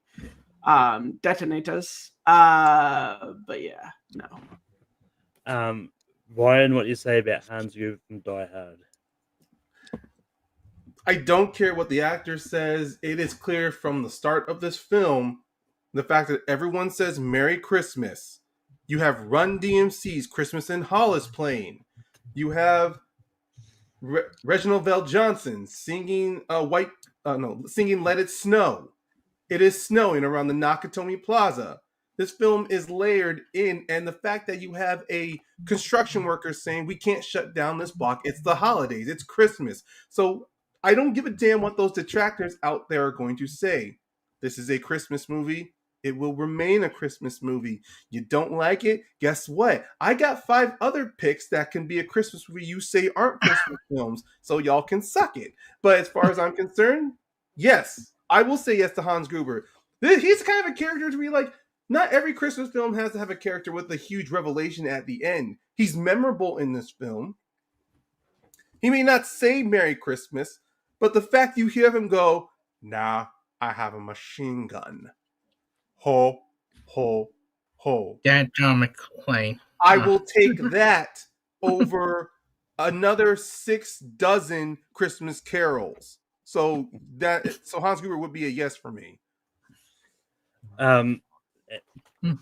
Chris, you said yes, right? Yeah. With that, Hans Gruber is going to make this list. And of course, everyone who's going to watch this in the comments are going to wonder, why is he on here? I won't defend it because I'm not on Facebook a lot. But if you want to see what, actually, I can't give you reason to defend. I'd have to talk to you face to face. So yeah, I will have to go on Facebook and say why I said yes to why I said yes to Hans Gruber. But with the hit, Chris, we go back to you. What is your next nomination? So once again, going outside the box a little bit, I hope people have seen this movie, the Netflix movie. But I would really do go with a Santa Claus character, but I do go with another one, completely different one. I do go with Jesper from Klaus. Klaus, he is played by Jason Schwartzman in the movie. He is a character that, once again, is kind of unlikable douchebag. In the beginning of the movie, he did lazy mail worker. In his working in the history of mail worker, this is before Santa Claus myth gets created. His father, who's the head of the thing, gets sent into this little town, to deliver mail with, like Looney Tunes style, like town against town. But he developed this. He created the myth of Santa Claus by developing this friendship with Klaus, played by J.K. Simmons. Like, the lonely woodcutter who lost his wife recently, and, they create Santa Claus. They throw him in to bring so much warmth to this character that made him so unlikable character, the character you root for. Yes, he douchebaggy, but the way he, quit the tread to, start writing letters to Klaus, saying, you don't do it, you do it cool. And the journey go to the end, it's really beautiful. When he finally go back to get what he wants to stay this way, so this could happen. I think he is a great character. I want to bring an animated Christmas character on this list. I would have either going with this or I would going with Klaus himself. But Jesper from Klaus. I mean, depending on what way you want to look at it, we've got an animated character on here too in the Grinch. Yeah. And Scrooge, I did bring up. Yeah. Yeah. I did joke that our list might be 6 different variations of Kris Kringle. So Mm-hmm. Oh well, you and Jim, I made a joke. I made a joke about that. It just means okay. it wasn't going to be allowed. Yeah. But Matt, what do you say about Jesper from Klaus? I abstain because I have not seen Klaus. Ryan, what do you say about Jesper from Klaus? Sadly, I did not watch Klaus. Not because I didn't want to watch it. I think it was during a time when I canceled my Netflix subscription, and so by the time everyone was talking about it, I just didn't have Netflix to watch it. And then got past to the point when I did get it back, it wasn't the first film that popped in my head, so I have to abstain. Yeah, Klaus is. I love the movie Klaus. I think it's a great Christmas movie. I don't care for the character of Jesper. Between him and Klaus, back and forth. We don't even be on one Santa Claus eventually, besides Scout. But yeah, so it's going to be a no from me. But Matt, we go back to you. What is your next nomination? All right, I'm just gonna do it, just so that it's done. I'm bringing up whatever you want to call him: Saint Nick, Kris Kringle, Santa Claus, Popo Gijo. Yeah, this guy is the face of Christmas in so many things. There are millions of variations of him amongst film and television specials. Some of my favorites are Chris from Santa Claus is Coming to Town, because I like to see him as the younger man, his first time out, his friendship with Topper the Penguin. I also love Warlock. Shocking to no one who's followed this channel, I love Kurt Russell Santa from Christmas Chronicles. He's great. I love his sort of high energy in that movie. There's just so many other ones, but yeah, Santa Claus. Ryan, what do you say about Santa Claus? It'd feel a little sacrilegious not to have him on there, even though technically Scott Calvin would be a cheat. But you know Scott what? Calvin. Technically, but he starts off as Scott Calvin, but we're only going with the Santa Claus. But no, I don't want to do. I'm not going to speak semantics. It's a yes for me because I love the Santa Claus is coming to town. That's one of my favorite Christmas films, and then so many different versions of him that's out there. I mean, if I can't get Violent Night Santa Claus on there, I'll still do Santa Claus adjacent. He'll still be adjacent by having Kris Kringle on this list. Well, yeah, if he's Kris Kringle, then he is on this list. Yeah. It's an umbrella one. Yeah, and then in that umbrella, we'll have Ed Asner from Elf, which I love his Santa Claus. And then, technically, no, that could be for another list. And then there's the Santa Claus from The Nightmare Before Christmas. It's an umbrella. So yes, I will say yes. Look, if you want to hear us talk more in depth about different variations of Santa Claus, we did have 2 top 12 movies. I was going to say, you didn't rank them on that. Yeah. I don't think I was on that one, but... No, I wasn't, because I probably just would have not shut up about Kurt Russell. I think I tried to get you on, but you were busy that day doing something else. This was the one day I had a social life, I guess. I was on that, and that was the day Anthony and Christina convinced me to watch Klaus, so thanks to them. There you go. But look, if Matt didn't bring up Santa Claus, I would have brought it up and it got back round to me. I didn't want a Mighty Ducks situation. I'm sorry, I didn't. And it's the reason that I allowed Scott Calvin to be his own separate character is just because he's not Saint Nick's version of Santa Claus. He's his own version, if that makes any sense. Well, because throughout the series, he still is referred to by people who know him as Scott Calvin. Throughout the entire series. If I also wanted to throw in another cheat under the umbrella, there's also the Santa Claus from Ernest Saves Christmas. But it's not a cheat, because if they are Saint Nick or Santa, then they're in the umbrella by the rules. No, with that umbrella alone, we can also sneak in Santa Claus from Ernest. We can even sneak in the Santa who fell off of Scott's roof at the beginning of the Santa Claus in this list. Because for all we know, that was Saint Nick. How full we can also include Santa with muscles. Yes. And also, brother. Santa Claus from Rise of the Guardian. So yes. Yes, Alec Baldwin Santa. Anyway,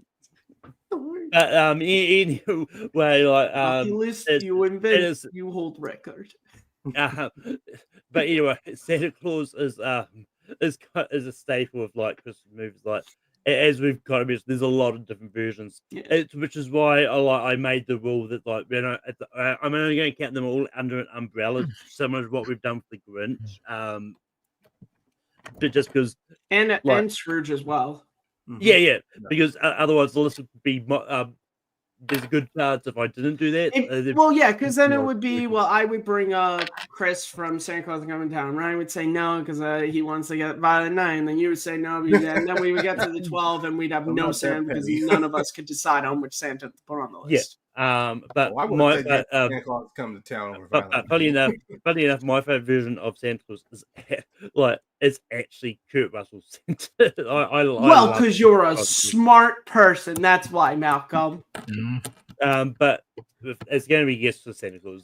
Chris, what do you say about Santa Claus? Yeah, it would have been yes for me.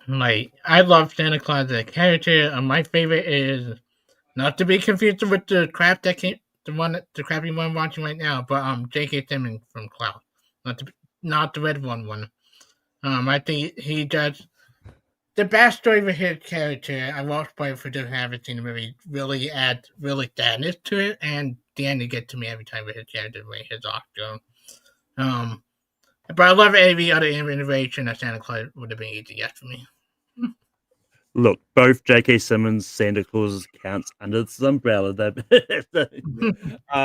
And look. Say what you want about Red One. I liked his interpretation, and you're not bad so far from my watch of it. but if that Santa Claus is going to come to town on this list, Ryan, we go to you. What is your next nomination? We've got 2 spots left. All right, guys. Well, sit tight, buckle yourselves up, because I have another pick that's going to be outside baseball here. Now, I'm dipping back in. Now, we have one character that's from a Tim Burton adjacent film. I'm going into the Tim Burton pool, guys. This character, despite what people are going to say, this character is in a Christmas movie. This character does have some of the themes in the Christmas of, like, if you want to go to the religious side, this character does go through a resurrection, a death, a resurrection. And I can see from what Matt's reaction, I'm not going to jump the boat. I'm not going to beat the bush around here. It ends with one of the classic lines that I love to hear. I don't know about you, but I feel so much yummier. I'm going with Catwoman, you guys, from Batman Returns. Oh, no. It is a Christmas movie because that whole thing is centered around Christmas. You have the Penguin's birth is happening around Christmas. You have the mayor's child gets kidnapped in front of a big Christmas tree. You have I forget the woman who plays the Ice Princess. She dies. You have Batman and Alfred, Max Schreck, Catwoman, Selena Kyle, all using Christmas involved. This film is Christmas, and it ends with Bruce saying to Alfred, "Merry Christmas," and having that pan-up shot of Catwoman popping up where the bat signal goes up of another resurrection. However you guys want to swing about the themes of Christmas, there is something about that. And they use mistletoe involved as well. So if you want to talk about a Christmas character, I'm going with Catwoman from Batman Returns, because if we want to argue about Die Hard being a Christmas movie, you want to argue about Lethal Weapon being a Christmas movie, I'm saying Batman Returns is a Christmas movie, and everyone can go to town on me in the comments regarding that. I know Matt and I went in the group chat, but I did say alternative Christmas movies are allowed. So he's not off base. Look, I'm not that high on Batman Returns in general. Like, I do like the movie enough, but I'm just not that high. That being said, I fucking love Catwoman in this movie. I think she's a great character. And yeah, so I'm going to give a slight yes to Catwoman specifically. Chris, what do you say about Catwoman from Batman Returns? We had 2 spots left. I love Catwoman. I love Michelle Pfeiffer performing Catwoman. I don't consider her a Christmas character. Like, it's just the same basic we used for Cop Gridwell and Raw. Like, can't about the character herself. This is Michelle Pfeiffer only. I'm talking about Michelle Pfeiffer. She doesn't appear in any more Batman films, so I've narrowed her down. This wasn't just throwing in chaos. There's that little nugget of... if we were to use Danny DeVito Pink... Oh, never mind. Go ahead, just wait. I know it's the last 2 spots. That's why I'm going all chaos. I'm going wild. I'm going whole chaos here. Yeah. If we had brought it up earlier, my head said yeah, but I had to give us no. We got 2 spots left. Matt, what do you say about Catwoman from Batman Returns? Look, I'm not going to sit here and debate whether or not Batman Returns is a Christmas movie. Those who want to believe it is, it's fine. I'm not really a big fan of the movie anymore. Last time I watched it, it really has fallen off for me. It has pockets of moments, but I don't really enjoy it that much. Look, you'd have a better argument for Max Schreck because he was created solely for Batman Returns and never appeared on anything else. And Ryan, you'd sit there, you'd say, oh, well, it's only the Michelle Pfeiffer version, but that character Tim Burton did not pull her out of her mind. Selena Kyle as an idea existed in comics long before and after. You want to make the argument Dark Knight Rises because, hey, it snows at the end during the fight, so it's a Christmas movie too. Look, please see my arguments against Charlie Brown and Clark Griswold and apply it to this one. Fair nomination, but a no from me. unfortunately, Catwoman is not going to return That's into this. Oh damn, Malcolm! Yeah, somebody do be up Iron Man. Funny you should Spider-Man? mention that. Funny you should mention that, Chris. Is on me next. Sergeant Al Powell, because he's only in Die Hard 1 and 2, which are the Christmas movies in that series. No, in all seriousness, though, I'm going to bring up this one. Like, this is technically two characters, but they're very synonymous with each other that I think it's only fair to lump them together. It's Harry and Marv from Home Alone.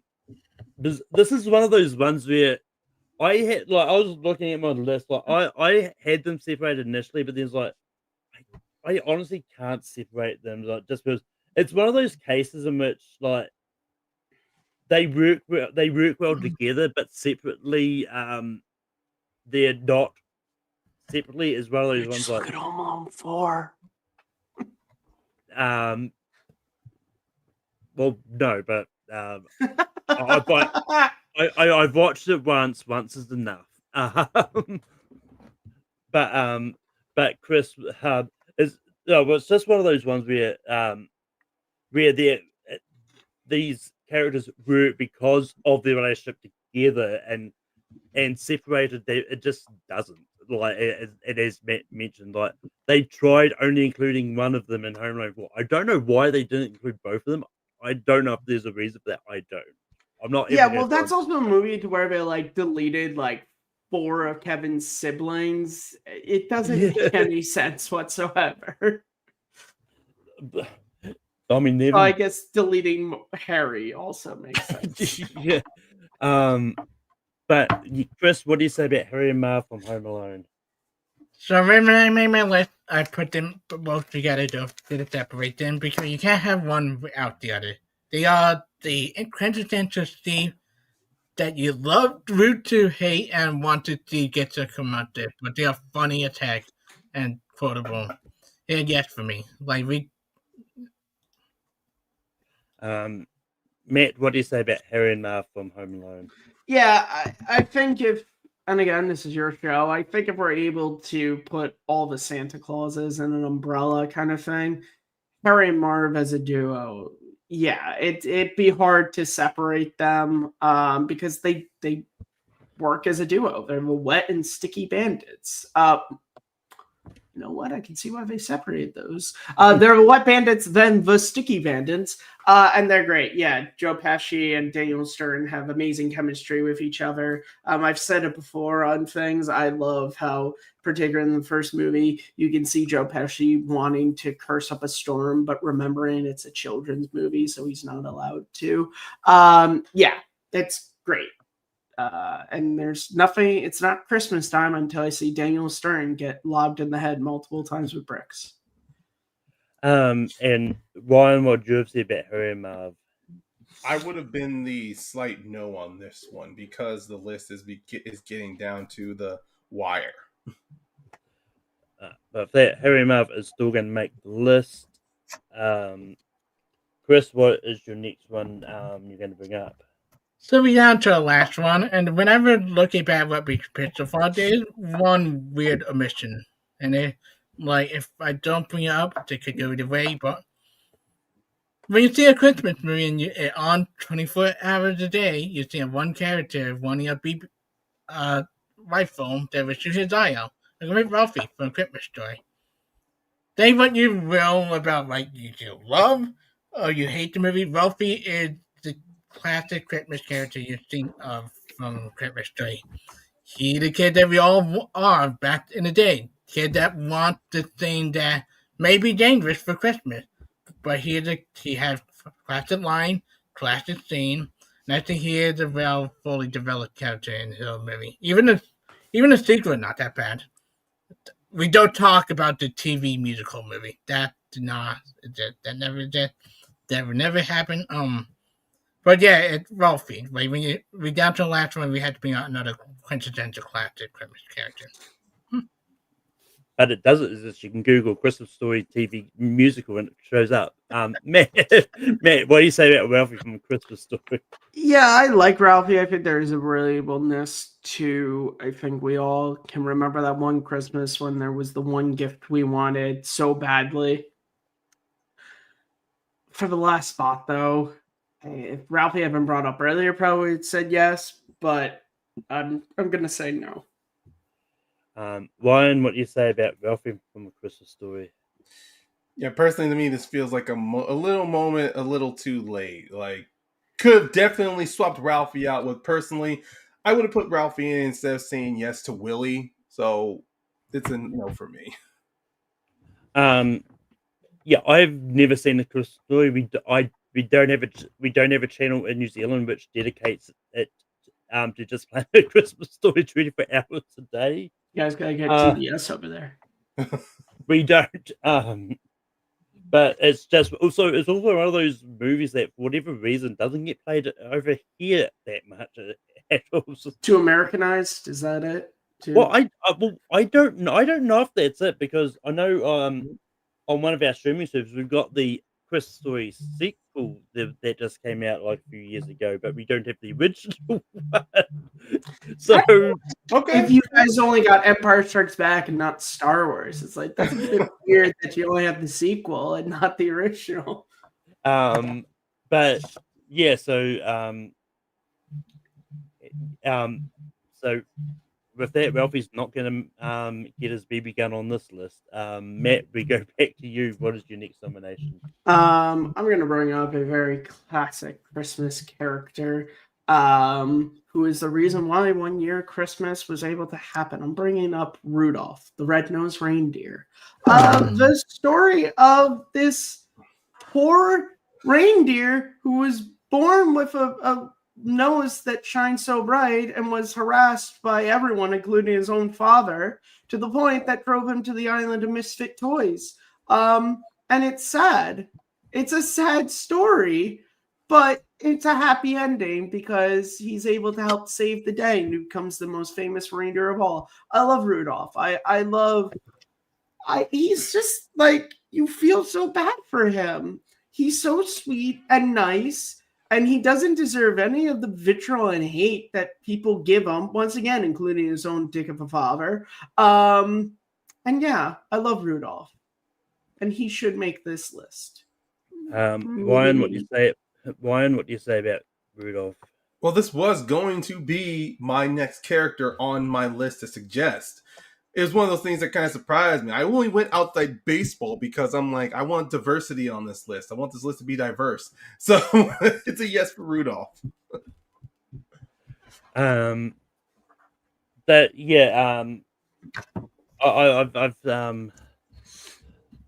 seen Rudolph once, and yeah, and it's definitely a great short in that. So I'm going to say yes. Chris, what do you say about Rudolph? Yeah, looking at the rest of my list, I would have to say yes because I don't think a lot of you guys seen a lot of the other stuff on my list, but they got yes for me. But with that, just to recap what is made the list, we've got George Bailey from It's a Wonderful Life, Kevin from Home Alone, Ebenezer Scrooge from Christmas Carol, Billy Mack from Love Actually, Scott Calvin from Santa Claus, The Grinch, all versions, Willie T. Stokes from Bad Santa, Susan Walker from Miracle on 34th Street, Hans Gruber from Die Hard, Santa Claus, once again, all versions, Harry and Marv from Home Alone 2, and Rudolph the Red-Nosed Reindeer. But that we get to the fun part of ranking these. Chris, what do you have for number 12? All right, are we doing honorable mention, Chris? I think at this point we might as well just get I don't have a lot of time, but we did start late, so yeah. All right. I love the movie, but he's not as memorable as everybody else. Billy Mack. Matt, what do you have at 12? Hans Gruber. Ryan, what do you have for 12? I had Willie from Bad Santa. I also had Willie from Bad Santa. So Billy is going to be at 12.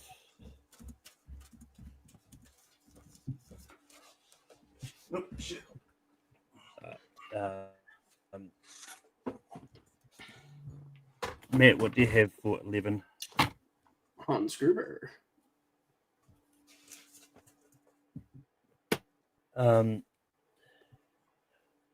Honestly, this might be a bit of a controversial pick, but I'm going to slightly go Rudolph. Ryan, what do you have for 11?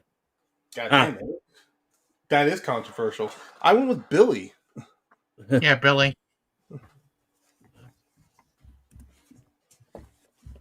But Billy Mac, my battery is going to be at 10. 11 rather. Ryan, what do you have for 10? It's really too quick. Okay. Let me just. Okay. This one might be a little off. I went with Scott Calvin.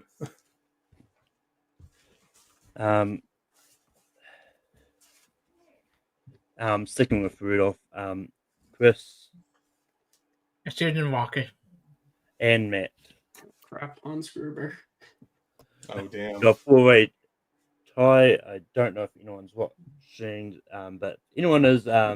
We've got Scott Calvin, Susan Walker, Hans Gruber.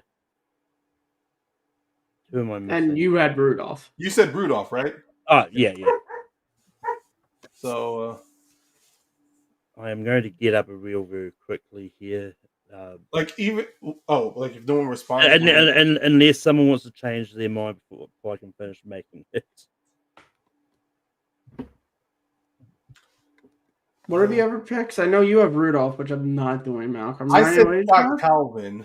And I said Susan Walker. No. Okay. I'm sticking my guns on. No. So Scott, You know, Susan. actually, you know what? I am going to change my pick. Looking at some of these, I'm actually going to go with Hans Gruber. I mean, look, I love Die Hard, but as far as it comes down to, I can't be that. I can't be that like get to push it into try to get in the top five. Just for funsies now, I'm going to spin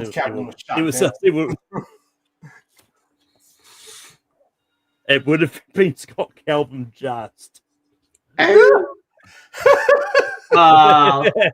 Literally just like I was on that yet, so Ryan changing the vote kind of saved that. He saved Calvin from my execution. Right. But Chris, what do you have for 9? Susan Walker. Matt. I have Harry and Marv. Ryan. Actually, I am going to go with Scott again now.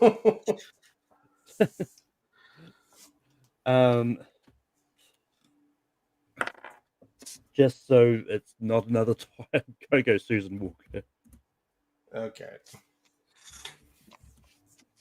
All right. Never like choosing my favorite children here.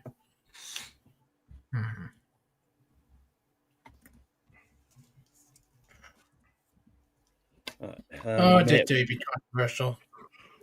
Matt, what do you have for 8? Harry and Marv.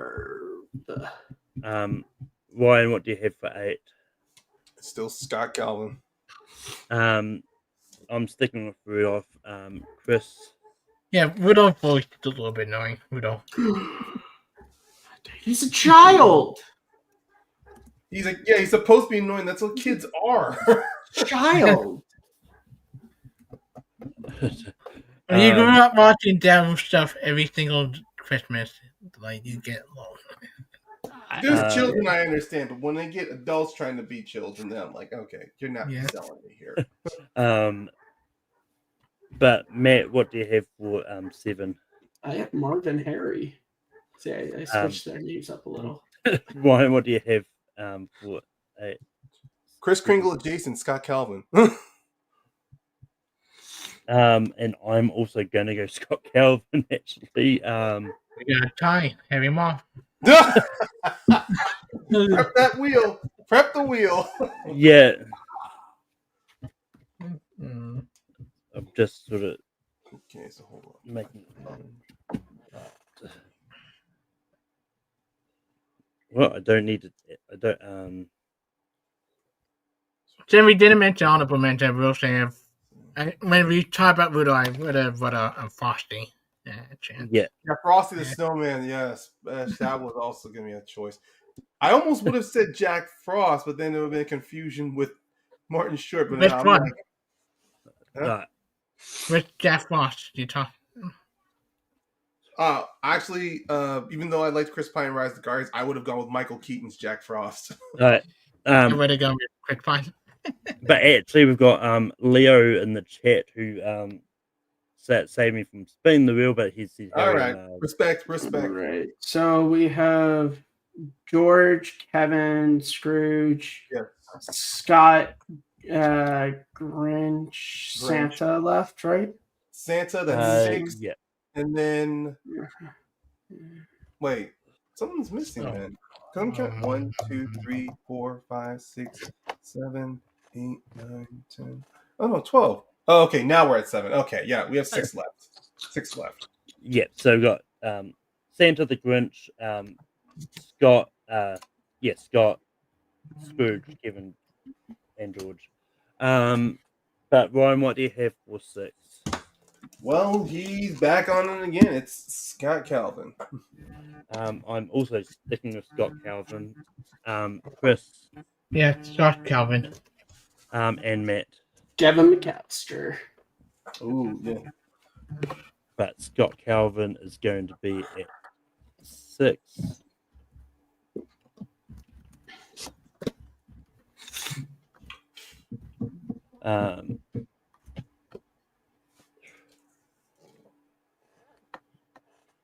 Oh, that's a tough. For my next one, I'm going Kevin from Home Alone. Chris. Yeah, Kevin from Home Alone. Matt. Kevin McAllister. And Ryan. Sorry, you lost your flow after the third one, Kevin. We only been in 3 movies.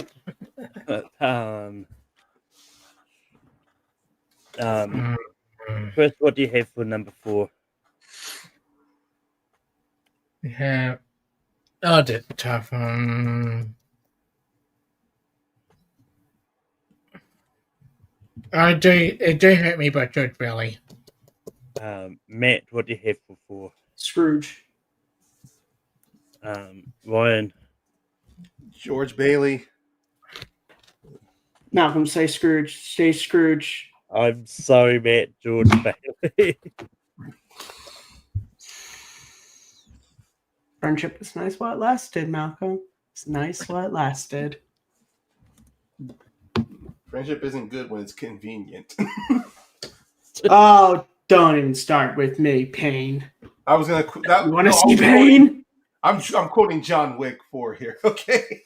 I ain't never seen one of those.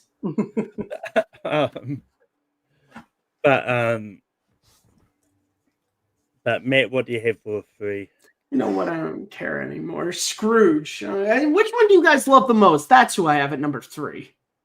Ryan, what do you have for 3? I haven't decided yet. I'm gonna go with Scrooge as well because those two were kind of injured. George and Scrooge, yeah, they're polar opposites of each other, so they have to be. I'm okay with Scrooge at 3, so I'm going with Scrooge.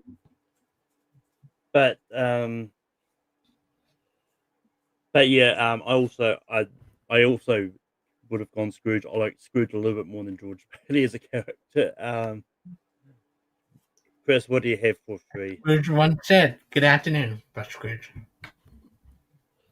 So that Scrooge is going to be at 3. So voting for our number 1s between the Grinch and Santa Claus.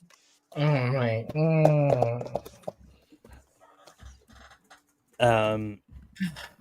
This is like choosing my favorite children here.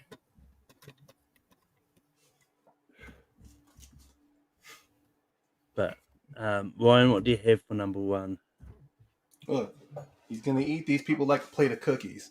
Santa Claus. Yeah, Santa Claus.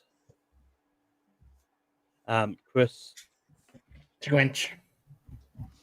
and Matt.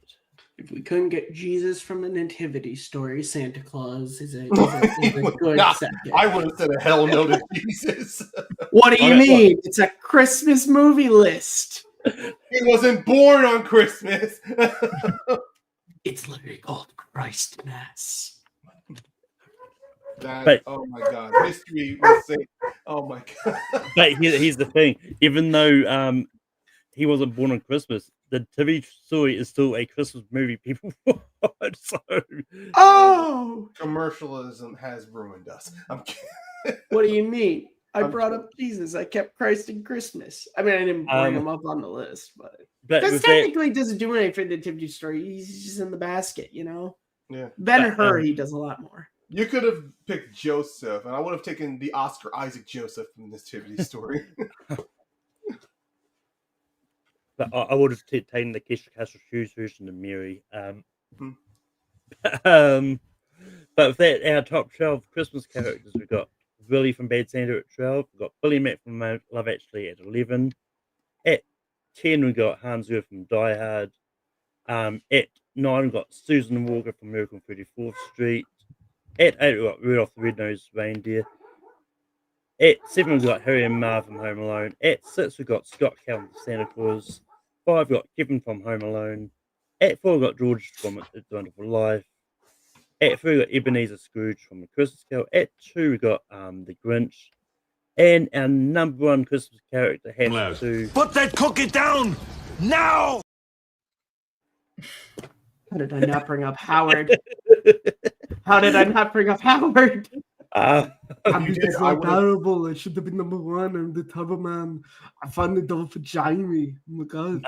but with that being... Hey, I'm not going home. Hey, I'm not going home without that doll. Marvin, you got to stop it. You got to stop it with all this bullshit. ahead of you because I got a bigger brain. Yeah, but I'm the Tubber Man. You're just the postman. Oh, You see what they did there? everyone can be It's Alright. very clever. This is explosive. Ariana, do not. Anyway,